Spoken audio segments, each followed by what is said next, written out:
Good evening. It's so good to meet with you this way to talk about the UNC Dental Mexico Project. I wish I could be there to celebrate and participate in the Mexico, North Carolina program networking evening, but I am unable to join you due to a class that I teach on that evening. However, I did want to talk with you about an amazing project that has existed at the UNC School of Dentistry in collaboration with the nation of Mexico since 1987. We have continuously had a program where students from UNC Chapel Hill went to Mexico to study and participate in community service in a Mexican environment since 1987. So this is a long-term commitment. It grew out of a visit of a Pepsi Cola fellow who was funded to spend better part of an academic year at UNC studying about cleft lip and cleft palate at the UNC Craniofacial Center. A doctor by the name of Dr. Alfonso Rodriguez Galvan came to UNC, really did a postdoctoral year working with me, and during that time we hatched the idea that wouldn't it be fantastic to have some students who went regularly to Mexico, not just to deliver community service and care, but also to learn about the delivery system and healthcare disparities and inequities in Mexico, and to compare them to what they had seen in the United States. Our first student was in 1987. His name is David Locke. He is now an orthodontist in Orlando, Florida. He was also one of our early donors to this project. Dr. Locke went to try out this idea and see how it would work. The first site that we had was at a small orphanage in a town near Cuernavaca. It's called Miacatlan, and the orphanage is Nuestros Pequeños Hermanos, or orphanage, which is a remarkable place with about 1,000 young people living there and calling that home. They never had an ongoing dental program. We helped them establish that, and now there is, of course, a clinic that runs all year round. One of the principles that happened almost from the beginning was that the students would bring all of the supplies for their summer program with them, but they also found a new twist.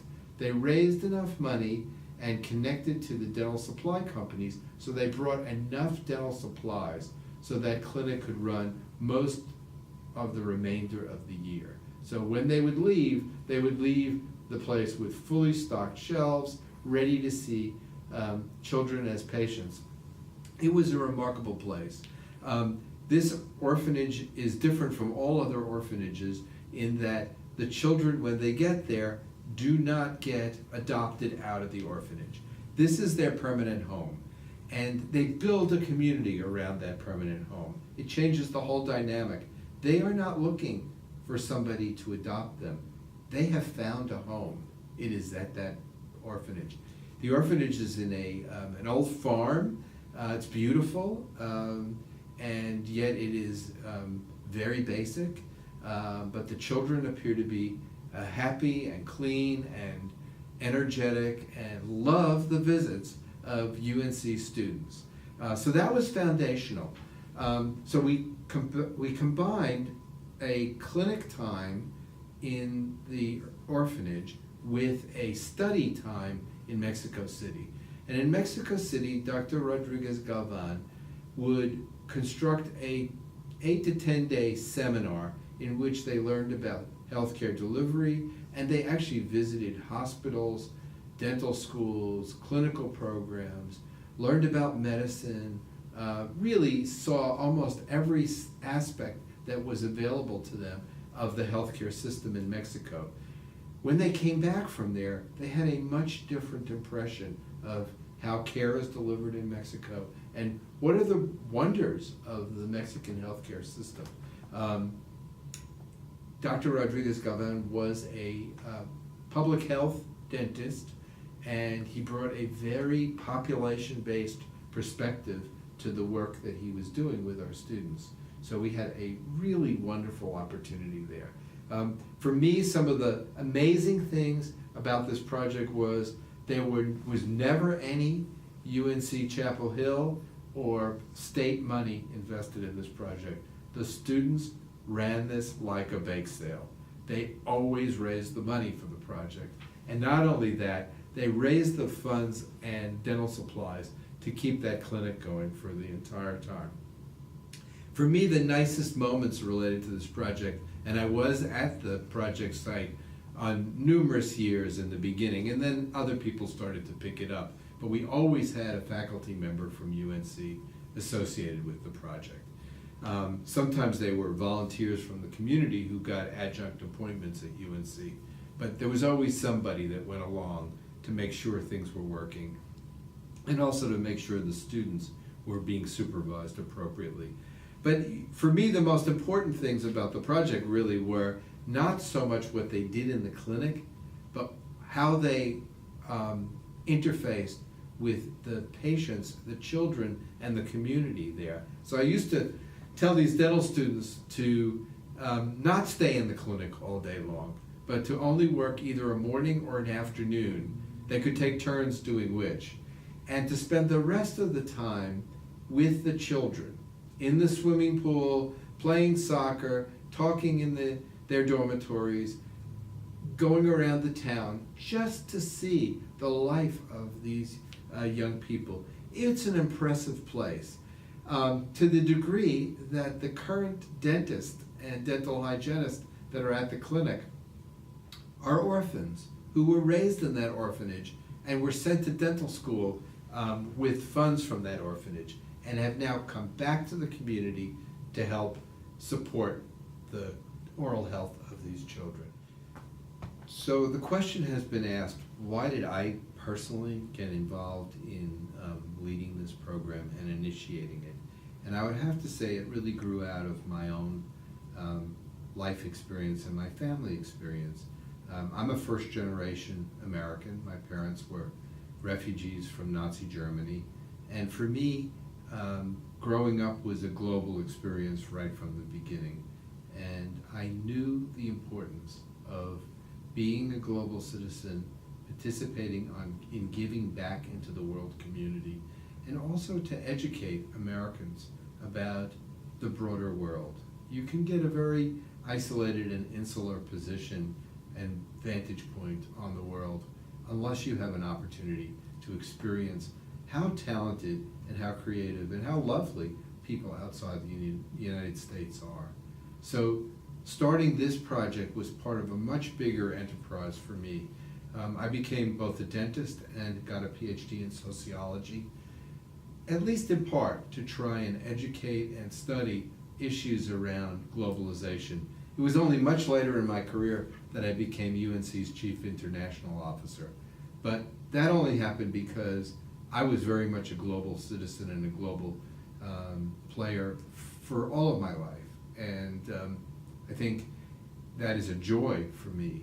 So I worked on this project with Dr. Rodriguez Galvan early on when we first met, really as a vehicle to try and help the School of Dentistry become a more global institution. And it was the first of what became a series of projects that occurred at the dental school. The second one was a Honduran project. That was a spin-off of the Mexico Project. It was the same NPH orphanage system that we used in Honduras that exists in Mexico. That was foundational there. But nothing ever quite reached both the size, complexity, and sheer joy of the UNC Mexico Dental Project. It was always a pleasure to work with local hosts in Mexico. There was a wonderful doctor, Dr. Jesus, they called him, who was an oral maxillofacial surgeon who filled in after Dr. Rodriguez Galvan unfortunately passed away quite early and quite suddenly.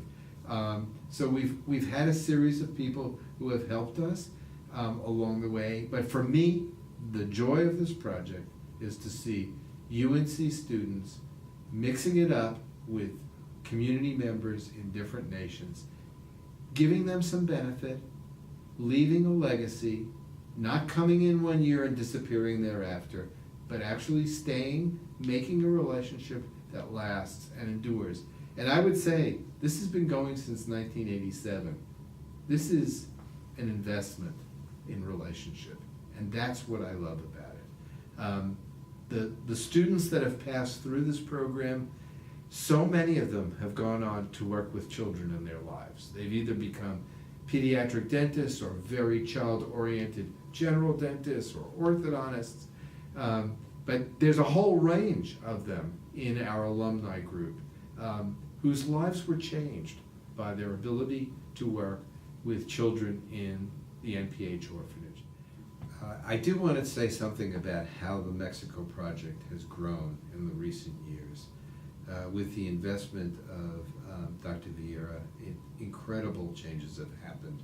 And now, instead of just going to the Cuernavaca region and Mexico City, they go around to different sites around Mexico and learn about different communities and see different cultural aspects in operation. It's a much more elaborated experience, and I think better for our students as well. So I'm excited to see it having become a permanent part of the curriculum at UNC School of Dentistry, and to see the investment and engagement of the government of Mexico, as well as the true generosity of the donors who give to make this happen on a regular basis. The program has grown. It has now found its destiny. New leadership, new students, new energy, but a program that is actually a landmark and has set the bar for international service programs from dental schools. People know about this program, and of course at UNC, a whole range of other sites have since been developed so that we have programs all over the world. But the first one was the Mexico Project. And for me, that will always be the main project. And even now, in my office, over my shoulder, there's a picture of part of the orphanage as a reminder of where it got started, what the history is.